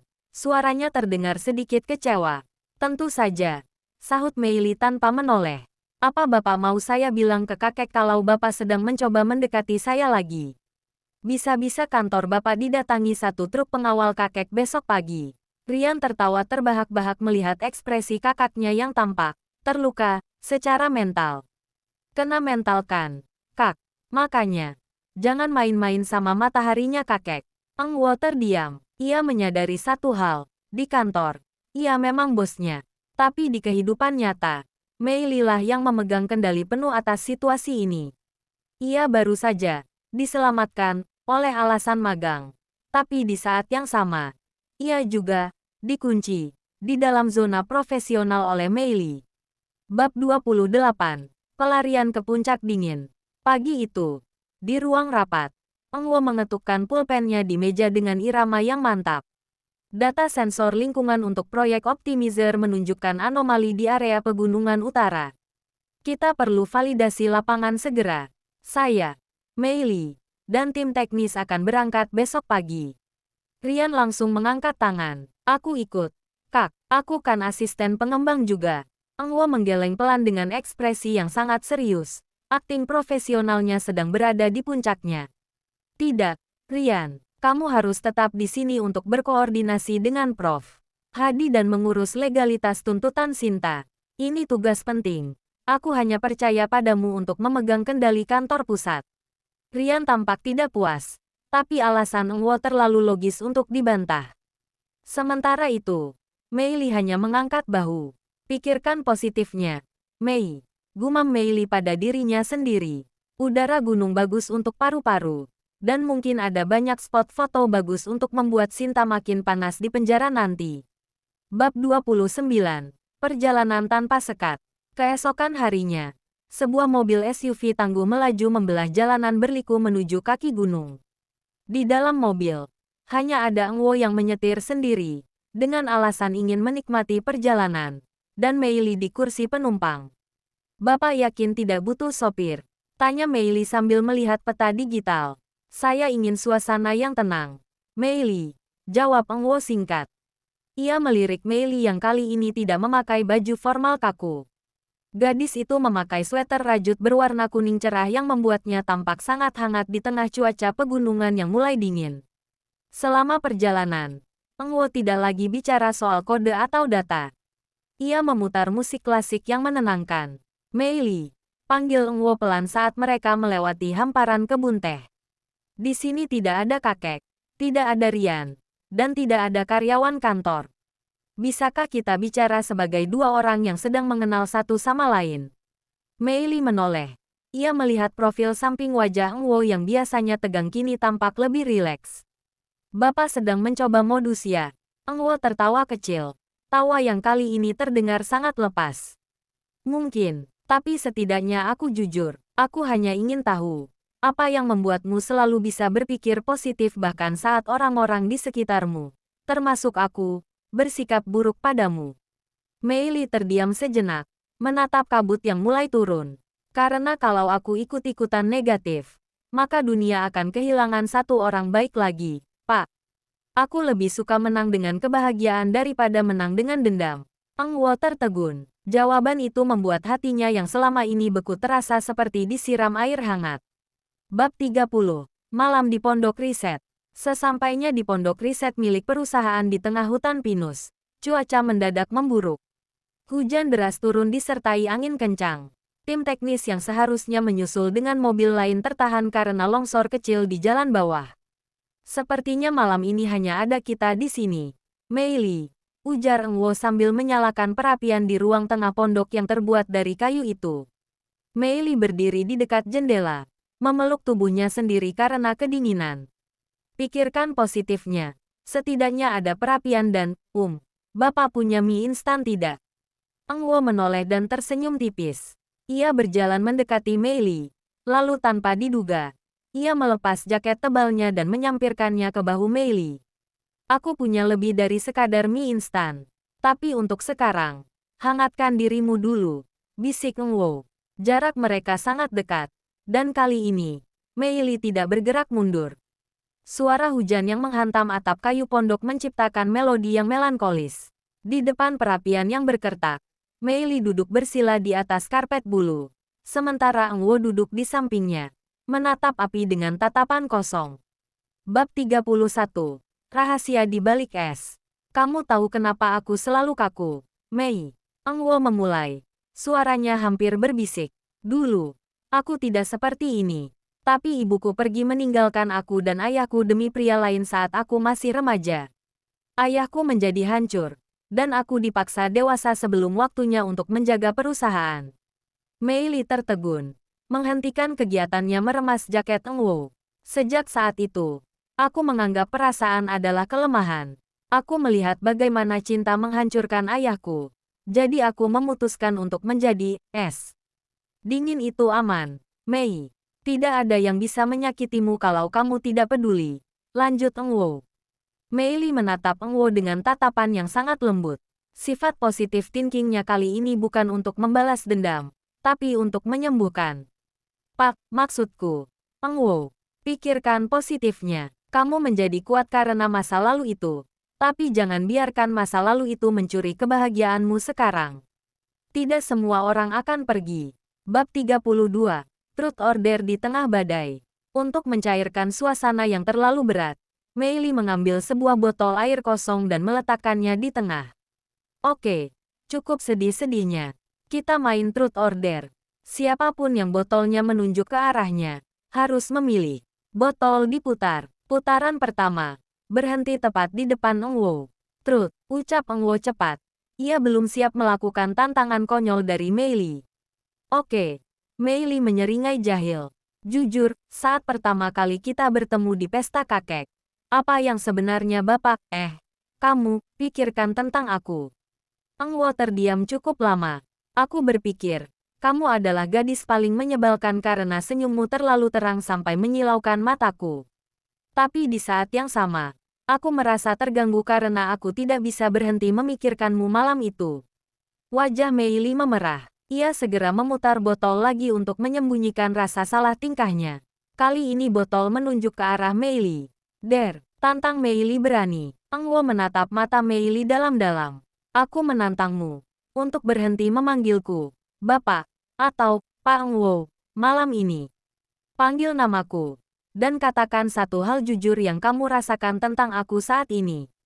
Suasana mendadak menjadi sangat panas dan emosional. Suara badai di luar seolah hilang. Hanya ada suara detak jantung mereka. Mei Li menelan ludah. Ia mendekat ke arah Eng Wo. Menatap mata pria itu tanpa jarak. Baiklah, Eng Wo, jujur. Saat ini aku merasa, strategiku untuk membuatmu jatuh cinta sepertinya jadi bumerang. Karena sekarang, sepertinya aku yang mulai terjatuh pada manusia es ini. Eng Wo tidak membalas dengan kata-kata. Ia hanya mengulurkan tangannya, menyelipkan rambut Mei Li ke belakang telinga, dan perlahan mendekatkan wajahnya. Wajah Eng Wo hanya berjarak beberapa sentimeter dari wajah Mei Li. Nafas mereka terasa hangat di tengah udara pegunungan yang menusuk. Namun, tepat saat Eng Wo memejamkan mata, suara dering ponsel yang sangat nyaring memecah keheningan romantis itu. Drur, drur, Eng Wo tersentak. Sementara Mei Li refleks menjauh dengan wajah semerah tomat. Eng Wo menggeram kesal, melihat nama Rian di layar ponselnya. Kalau ini bukan urusan hidup dan mati, aku akan memecatnya jadi adik, gumam Eng Wo sambil mengangkat telepon. Halo, Kak, Sinta nekat. Suara Rian terdengar panik dari seberang sana. Dia mencoba kabur saat akan dibawa ke kantor polisi dan sekarang dia malah mendatangi rumah kakek Mei Li. Dia mengancam akan menyebarkan berita bohong ke media kalau kakek tidak mencabut laporannya. Aku sedang menuju ke sana sekarang. Eng Wo memijat pangkal hidungnya. Jaga kakek.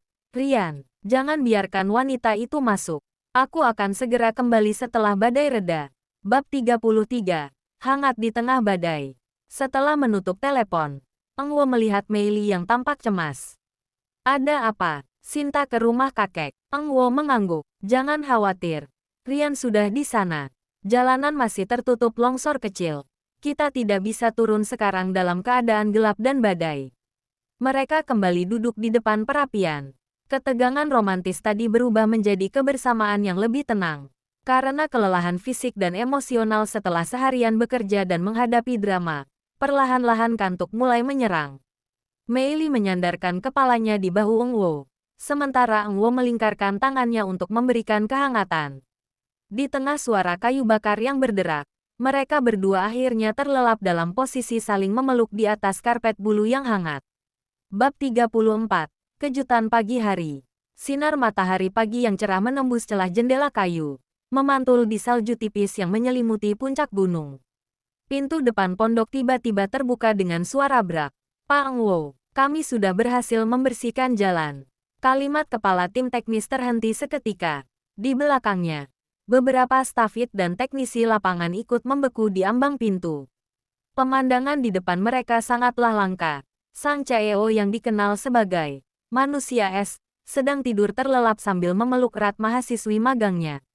Mei Li tampak sangat nyaman meringkuk di dada Eng Wo. Sementara jaket Eng Wo menyelimuti mereka berdua. Salah satu staf teknis berdehem cukup keras. Eng Wo membuka matanya perlahan. Lalu seketika ia tersadar. Ia melihat timnya sedang menatap mereka dengan mulut ternganga. Mei Li pun terbangun karena keributan itu. Mengerjap-ngerjapkan matanya. Dan langsung meloncat bangun saat menyadari mereka menjadi pusat perhatian. Ini tidak seperti yang kalian lihat. Seru Mei Li sambil merapikan rambutnya yang berantakan dengan panik. Semalam sangat dingin. Dan, pikirkan positifnya. Ini adalah strategi bertahan hidup agar tidak terkena hipotermia. Eng Wo berdiri dengan tenang. Meski telinganya terlihat memerah, ia berdehem pelan. Kembali ke mode bosnya dalam sekejap.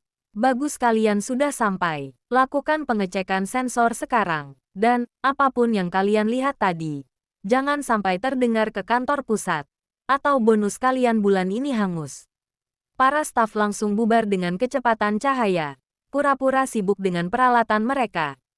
Namun, di antara mereka sudah saling melempar kode mata. Mei Li menatap Eng Wo dengan wajah malu. Habislah reputasi profesional yang kubangun susah payah.